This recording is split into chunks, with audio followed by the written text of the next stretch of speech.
Hello friends, बहुत बहुत स्वागत है आपका हमारे यूट्यूब चैनल स्टडी मित्र में। तो फ्रेंड्स, आज का जो हमारा टॉपिक है वह है बिसलदेव रासो। इससे पहले हम लोग पृथ्वी रासो किए थे, तो उसकी महत्वपूर्ण बातों को हम लोग जान चुके हैं और उम्मीद करती हूँ कि आप सभी को समझ में आया होगा अच्छे से पृथ्वी रासो के बारे में महत्वपूर्ण बातों को। तो फ्रेंड्स, मैं ये भी कहूँगी कि जो भी हमारे चैनल से नए जुड़े हैं तो जल्दी से हमारे चैनल को सब्सक्राइब कर लें और ज़्यादा से ज़्यादा हो सके तो इस वीडियो को शेयर करें और बेल आइकन को प्रेस करना ना भूलें। बेल आइकन को प्रेस करने से होगा यह कि कोई भी वीडियो आएगा तो उसका नोटिफिकेशन जो है आप तक पहुँच जाएगा। चलिए तो जानते हैं बिसलदेव रासो। तो बिसलदेव रासो जो है, इसके बारे में बता दूं कि यह राजस्थानी काव्य की प्राचीन काल की अत्यंत महत्वपूर्ण रचना के रूप में इसे जाना जाता है और इसके लेखक जो हैं वह है नरपति नाल। रचना काल की अगर बात की जाए कि इसका रचना काल का समय क्या है तो 1155 ईस्वी माना जाता है। वहीं आप विक्रम संवत की दृष्टि से देखेंगे तो 1212 ईस्वी देखने को मिलता है। ठीक है, 1212 ईस्वी रचना काल का ऐसे समय है इसका 1155 ईस्वी और विक्रम संवत की दृष्टि से देखेंगे तो 1212 ईस्वी आपको देखने को मिलेगा।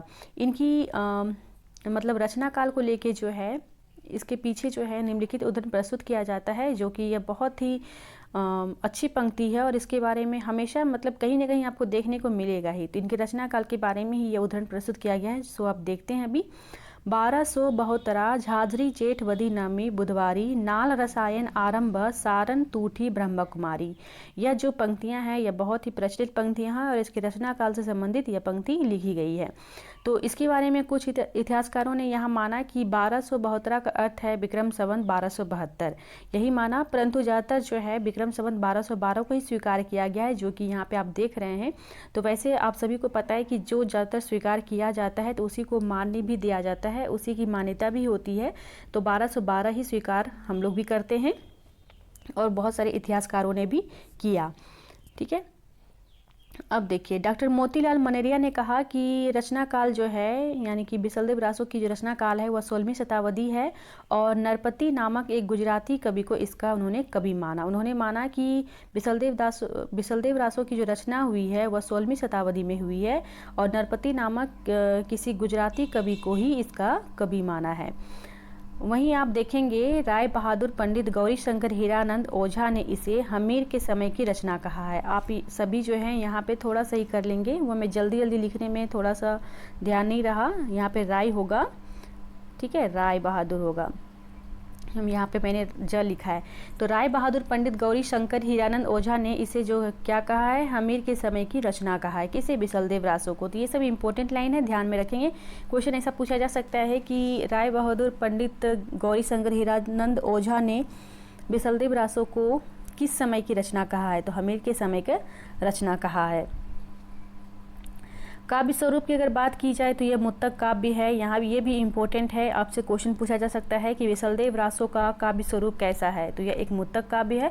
प्रधान रस की अगर बात की जाए तो यह सिंहार रस प्रधान है काव्य और इसमें जो है संयोग और वियोग दोनों का देखने को मिलता है। सिंहार रस में संयोग भी मिलता है और वियोग भी मिलता है। ठीक है, और संयोग और वियोग क्या है आप सभी अच्छे से जानते होंगे।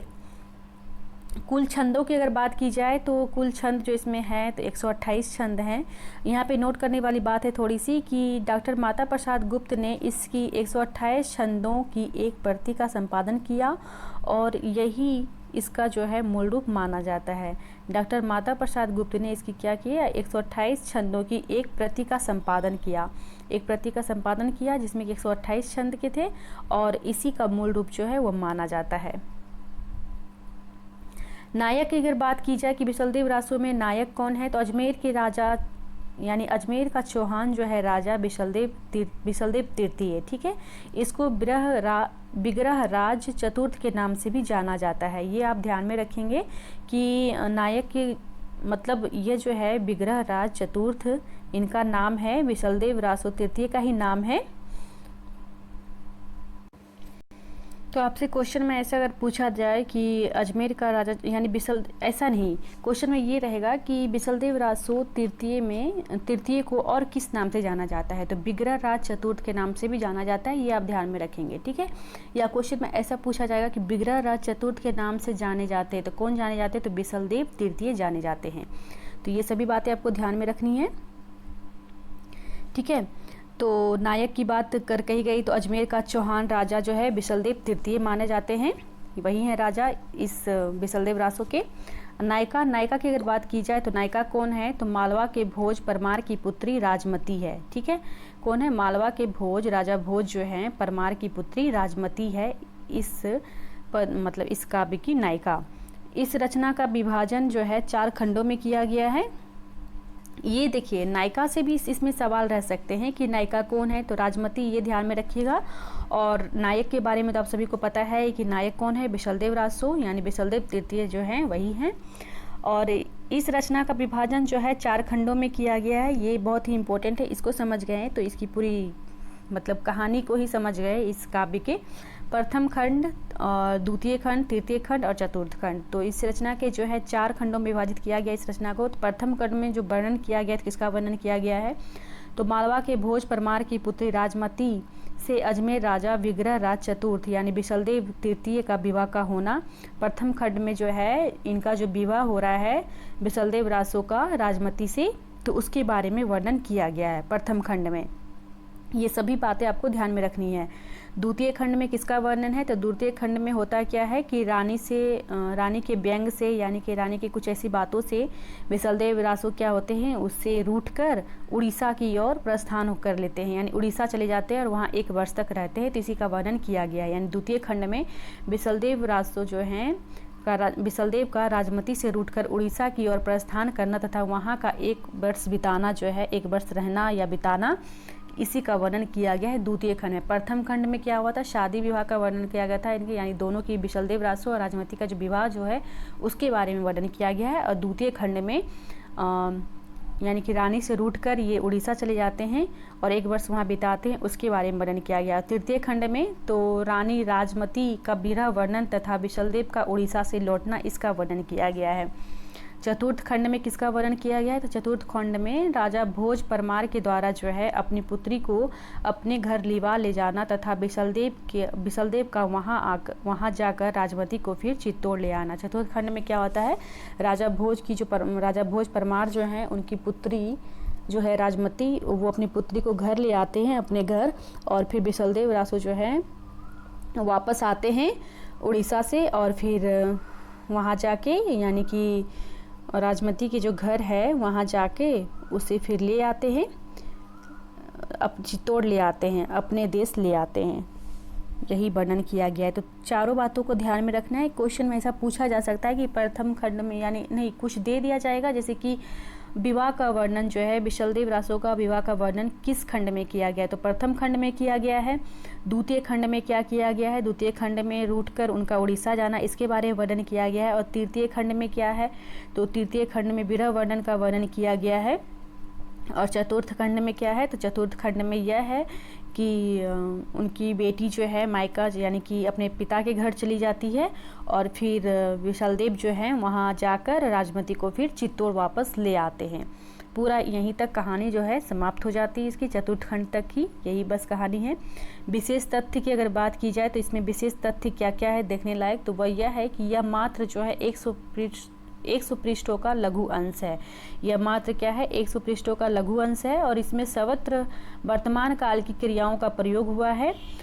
ठीक है, ये सभी देखिए ध्यान में रखिएगा, 1-2 बार ऐसे पढ़िएगा तो ये सभी आपके ध्यान में रहेंगे भी, बहुत ही इजी लैंग्वेज में है भी। यह मात्र 100 पृष्ठों का लघु अंश है और इसमें सर्वत्र वर्तमान काल की क्रियाओं का प्रयोग हुआ है। तीसरी बात इसमें यह क्या है कि यह काव्य ग्रंथ नहीं है, इसमें केवल गाने के लिए ही रचा गया। यह क्या है, काव्य ग्रंथ नहीं है, केवल इसमें गाने के लिए रचा गया है। और चतुर्थ बात इसमें क्या है कि इसमें साहित्यिक भाषा का प्रयोग नहीं होकर राजस्थानी, ब्रज एवं मध्य प्रदेश की भाषा का प्रयोग हुआ है। इसमें कौन सी भाषा का प्रयोग हुआ है, तो साहित्यिक भाषा का प्रयोग नहीं होकर बल्कि राजस्थानी, ब्रज एवं मध्य प्रदेश की भाषा का प्रयोग हुआ है। और इसकी रचना जो है, रचना शैली जो पिंगल शैली मानी जाती है, इसकी रचना शैली के बारे में क्वेश्चन पूछा जाता है कि इसकी रचना, बिशलदेव रासो की रचना शैली कैसी है, तो पिंगल शैली में लिखी गई है। रचना शैली इसकी पिंगल शैली है और श्रृंगार रस प्रधान रचना मानी जाती है इसे। पहले भी बताया गया कि श्रृंगार रस की प्रधानता है इस काव्य में, तो श्रृंगार रस प्रधान रचना मानी जाती है, यानी कि श्रृंगार प्रधान रचना है यह। और हिंदी में 12 मासा का सर्वप्रथम जो वर्णन किया गया है इसी ग्रंथ में किया गया है। ठीक है, हिंदी में 12 मासा का जो सर्वप्रथम वर्णन देखने को मिलता है तो इसी ग्रंथ में किया गया। और ये बहुत ही इम्पोर्टेंट है, ये एग्जाम में बहुत बार पूछा भी गया है कि 12 मासा का सर्वप्रथम प्रयोग जो है किस ग्रंथ में किया गया है। तो सर्वप्रथम प्रयोग जो किया गया है वो बिशलदेव रासो में किया गया है, ये आपको ध्यान में रखना है। तो ये थे बिशलदेव रासो के बारे में महत्वपूर्ण जानकारियाँ। उम्मीद करती हूँ कि आप सभी को अच्छा लगा होगा। और फ्रेंड्स, मैं एक बात बता दूँ कि मैंने एक सवाल पूछा था तो कुछ लोगों ने उसका सही आंसर दिया है, शायद किसी ने सुना नहीं होगा या तो फिर किसी ने समझा ही नहीं होगा उस सवाल को। चलिए कोई बात नहीं। तो आज का सवाल है यह कि आपको बताना है, आज का क्वेश्चन यही है कि कुमारपाल प्रतिबोध के रचनाकार कौन है, या कहे कि कुमारपाल प्रतिबोध के लेखक कौन है, या कहें कि कुमारपाल प्रतिबोध किसकी रचना है। तो इन सभी का जवाब जो है एक ही होगा। तो आपको ये इसका आंसर देना है कमेंट बॉक्स में लिख के। आपके जवाब का इंतज़ार रहेगा हमें। और आप लोग से यही कहूँगी कि आप लोग अच्छे से पढ़िए, खूब मन लगा के पढ़िए। तब तक के लिए धन्यवाद। मिलते हैं अगले वीडियो में। धन्यवाद।